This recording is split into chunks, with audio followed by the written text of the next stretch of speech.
Talk though now to Nick Freeman, motoring lawyer and commentator, because there's a story out there currently that says people are so bad at driving that if they had to take the theory test, which I never took because when I took my test there wasn't a theory test, you'd probably fail it. Nick, a very good morning to you. Morning, Mike.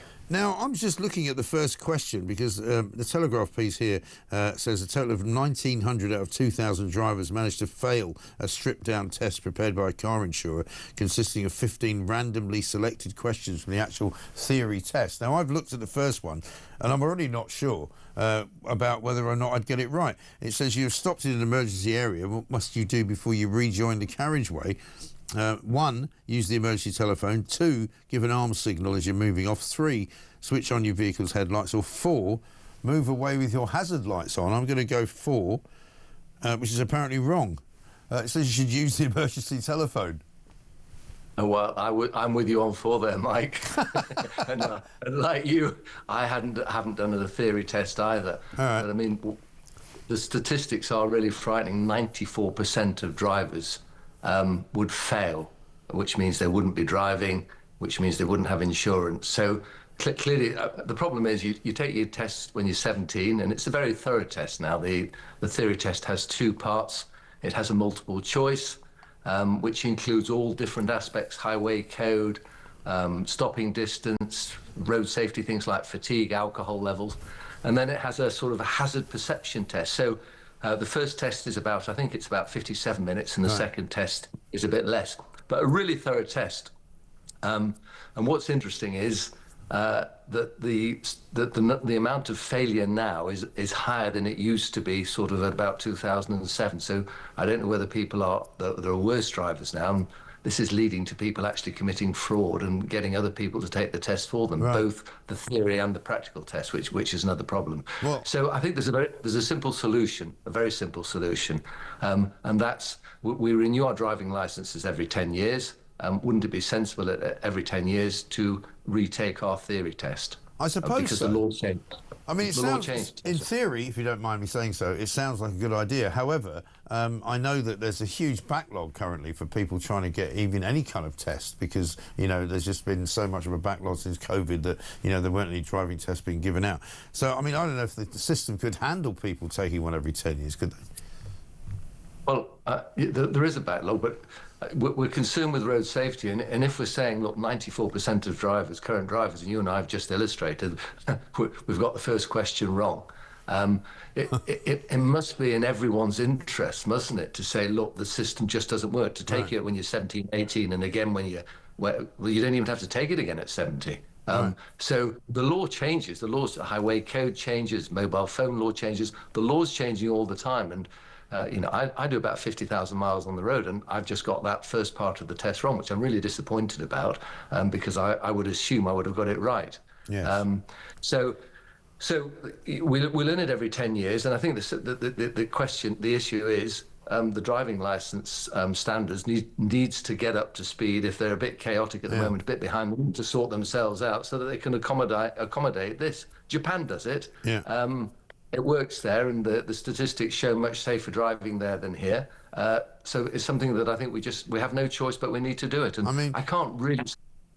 Yeah, I mean, I don't want to bring up the subject of migrants particularly, but I mean, one of the problems I think in Britain at the moment is we've got an awful lot of people driving foreign registered cars who have come here from other countries, mostly Eastern European, and they don't seem to have the same kind of driving rules that we have. They don't seem to know what to do at roundabouts. I mean, I see this a lot. They don't seem to know where to stop. They don't seem to know. I notice people pulling out a lot more now than they used to when you're coming down a main road. You know what I mean? It's like people are much less sort of likely to adhere to the regulations anyway. Well, they're very discourteous. There are, I think, over 1 million drivers who are on our roads, maybe more than that, who haven't actually taken a UK test, and they're not driving foreign vehicles, they're driving English vehicles. Yes. But this problem's clearly a much wider problem, because the statistics show that it really spreads right across the board to everyone. Right. So it's easy to point a finger of blame. I mean, you know, I'm up and down the motorways all the time, and the number of people who sit in the outside lane at sort of 65 miles an hour, and lanes 1 and 2, maybe 3 are clear, and they won't get over. And I don't think it's that they're not bruising for a fight. They simply do not just don't know. understand Yeah. no, they don't. They don't understand what the law requires them to do. Right. And there are very few police on the road, and very few prosecutions for driving without reasonable consideration for other road users. And I was on the motorway. I was up in Birmingham last weekend. I was coming back on the M40. A number of people who come right behind you when I'm doing about 70, 75, which is you're allowed to do, and people just come right behind you, like literally within about sort of 3 feet of your back bumper to get you to move out of the way. It's insane. Yeah.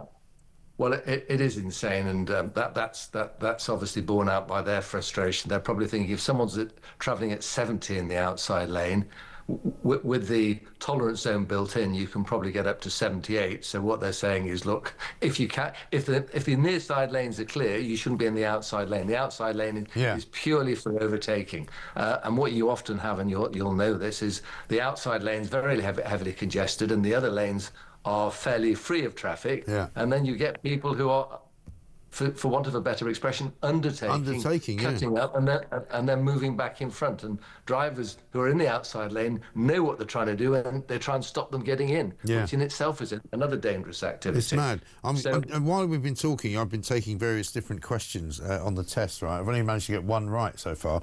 I'm going to finish with one for you. Right, this is it. Where may you overtake on a one-way street? 1, only on the left-hand side. 2, overtaking isn't allowed. 3, only on the right-hand side, or on either the right or the left. What do you think? A one-way street. I would say you'd overtake on the right-hand side. That's what I said. It was wrong. Apparently, but you're not allowed to overtake at all. No, apparently you can overtake on either side. Oh, I didn't know that. Well, there you go. I mean, because if I see somebody overtaking me on the left on a one-way street, I'm usually shaking my fist at them, but there we are. Anyway, listen, good to talk to you, Nick. Thanks very much indeed. Nick Freeman, Motoring Lawyer Nick. Bloody difficult, this. Let's see the next one. What does the solid white line at the side of the road indicate? Traffic lights ahead, edge of the carriageway, footpath on the left, cycle path. I'm going to go cycle path. It's wrong. No, edge of the carriageway, apparently. I've only got one right out of about 8. Crikey. All right, next question. Let's do this one. Where are the amber reflective studs found on a motorway? Between the hard shoulder and the carriageway, between the acceleration lane and the carriageway, between the central reservation and the carriageway, between each pair of lanes. I think it's between the hard shoulder and the carriageway, isn't it? No! It's between the central reservation and the carriageway. I'm not doing it anymore. This is ridiculous. I think they're going to take my car off me at this rate. Anyway, come